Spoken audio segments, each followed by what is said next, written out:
तोते अभिनंदन तो चल बाटरे झर फूल चंदन तो चल बाटरे झर फूल चंदन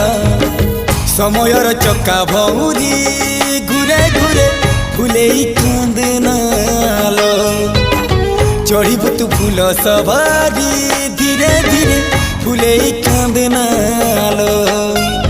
बाहादर सुख परा विधाता देइछि तोते विरह वेदना सबु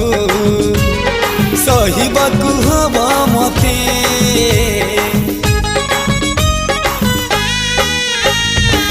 सिंथी तो रहेला सिंदूरी